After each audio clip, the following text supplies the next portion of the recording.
you see, we can talk about the logic of that, I cannot be this, even for someone who is not in spirituality, whatever. They have to also admit, I have had many, many versions of myself. Even my personality keeps changing, updating, upgrading, changing, no? You've tried to be this and you've been like that. One time, we look like this and we say, yeah, that's it, this is who I am. And then after you think, oh, I'm glad you're putting away your old pictures, no, it's not that.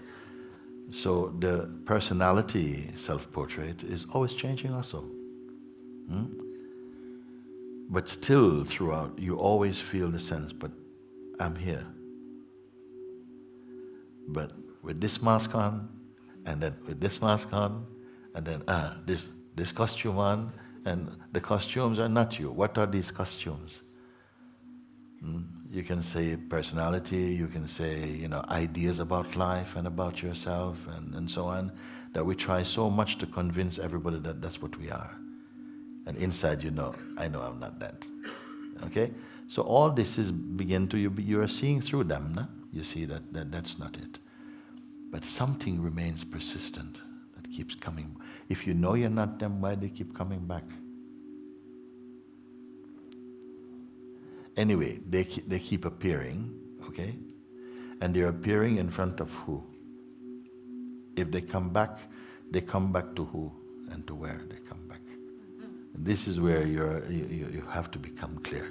And this is why I say, stay with the teaching that I point you. And let me see if you're really grounded in it, if you've really understood. Because it's not just some hairy-fairy thing, it is a sword of seeing that you see. I'm going to remind you that whatever appears, whether it is a thought or a feeling, emotion, an image or an object, can only appear and disappear. They come and go. Even if you have a favorite idea or a favorite thing, you cannot retain and maintain unbroken connection with it. By some force of nature, they go. And another thing takes the stage for your seeing. And it's like that. And I say, if you just observe them, they're coming, this thing comes, and when it's here, they're putting on their finest performance. Because you really engage with them. Some come and you're not engaged with them. So they don't even register that they even came. They failed their audition. They didn't capture your attention. So later on, you won't even mention them. They didn't even show up. But some came. And wow, they make strong impression. And with those things, something automatically can press save. And it stays there somehow. But even if it's press save, it's just in the bank, it's not in front of you. Everything is coming and going. Everything is coming and going. If things are noticed to be coming and going, there must be one to whom they appear, isn't it? You're the witness of the comings and goings of them. No? The one who witnesses the comings and goings is this one coming and going.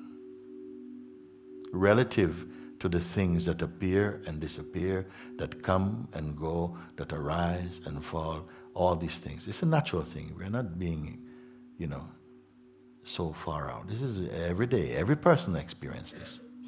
Even mosquito experience this. Things come, they go. Things come and go. Okay?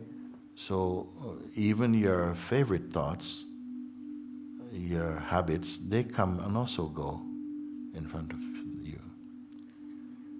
So if you're only observing, after a while, the traffic is just continuing, coming and going, coming and going, coming and going. So at some point, you will log into them. You say, that one, and you take a ride with that. And your attention will go off with it. So when I say to observe something, it is not only like that. At first, you begin to see what is coming, and I say, be detached. Look, but don't log in. Would you understand if I said like that, everybody?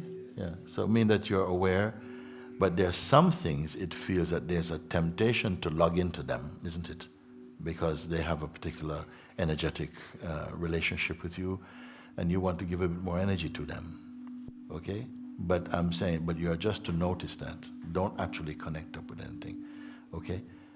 What is the purpose of asking you to do that? Simply observe. What is the fruit of it?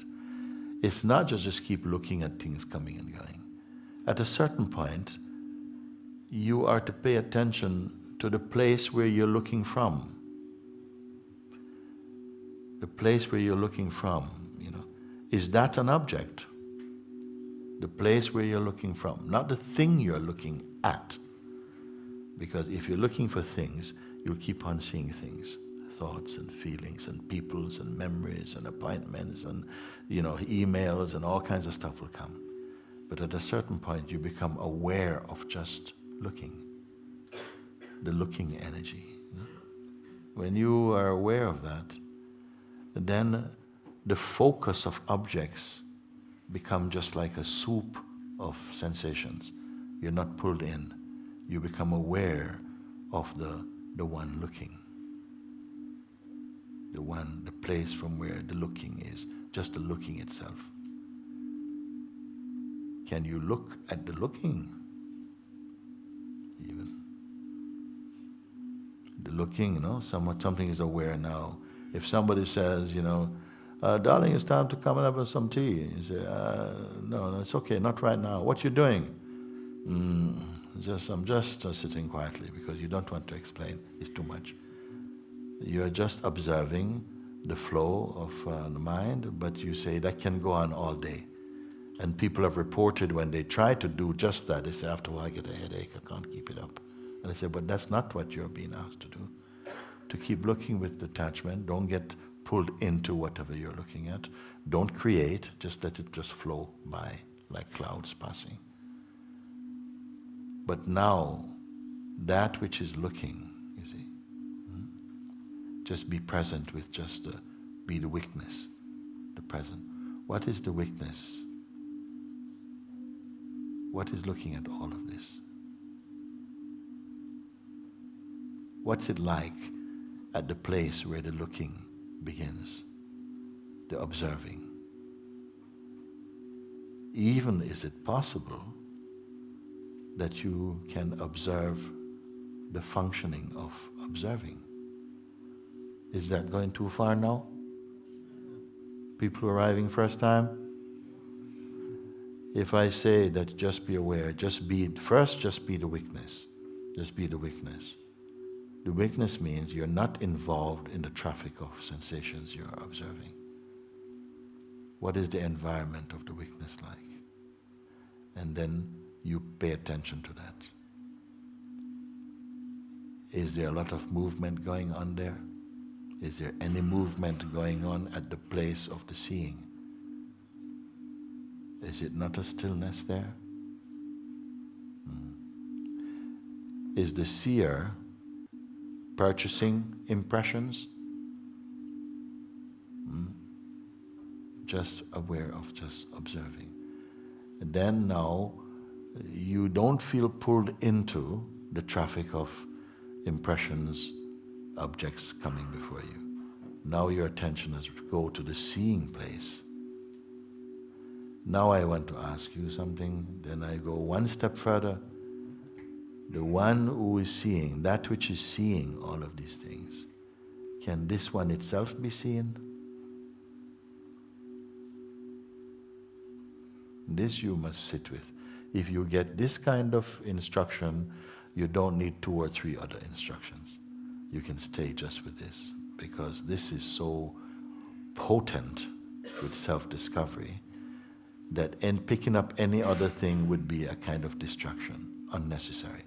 This is already enough food for you. That which is seeing, is this an object of perception also? What does it feel? Don't overthink, just look. So this is one of my pointings, you see. So when you speak about those things that keep coming back up, and you can see, all right, something knows, Yeah, they're all past. It's all past things. It's all past. There's watching. And these past impressions are coming, and the only way that they can get you somehow in a state of distractedness is if they manage to pull you into personhood. Can you relate to what I'm speaking?